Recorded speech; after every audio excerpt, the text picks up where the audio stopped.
For this demonstration, let's take a look at the Tesla options for intermediate term simulation. Definitions of the intermediate term vary. We take that to be the interval from the end of the available weather forecast through 2 years in the future. To form that simulation, let's go to the Start menu. Again, let's open the TESLA2 application. It will again solve the default model and display the baseline forecast. Let's first select a continuous display by clicking on the fourth menu button from the right to change to continuous display.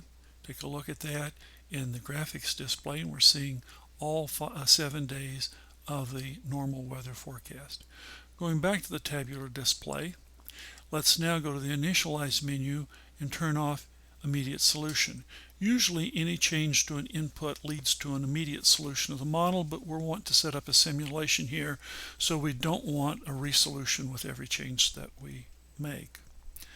Now let's go to the Initialize menu, or to the Tools menu first. And in Weather Data, let's make sure that Extend with Seasonal Normals is selected. That's the case, so let's leave that as it is and return to the Initialize menu now and select the solution period. When the Solution Start and Horizon dialog box comes up, let's first set the starting date in the drop-down calendar, and let's page forward to July 1st of 2012. That's a couple of months into the future. And let's set the horizon to cover the entire month, 31 days. Let's now click on OK and click on the Solve button to solve the model with this forecast or this simulation into the future. The system will assemble seasonal normal weather and use that for the model solution, and when it is complete, it shows the solution.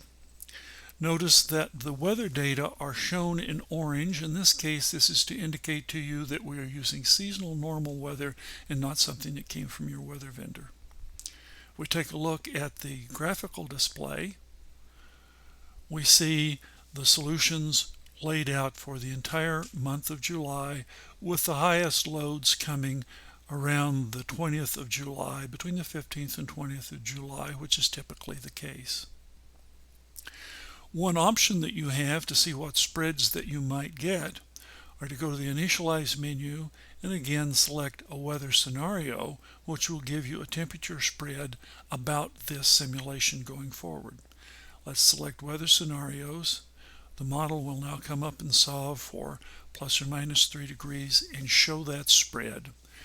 This gives you an idea of what's a reasonable range of outcomes over the month of July for 2012. And those same data are available to you in tabular display. If you want to save a record of this, you can go to the File menu, click File, click Save, and you have the options of saving the display in several formats, and one of them is an Excel spreadsheet. Let's give that the name of Simulation and click on Save, and the forecast has now been saved to the model directory. That concludes the demonstration of intermediate terms simulations.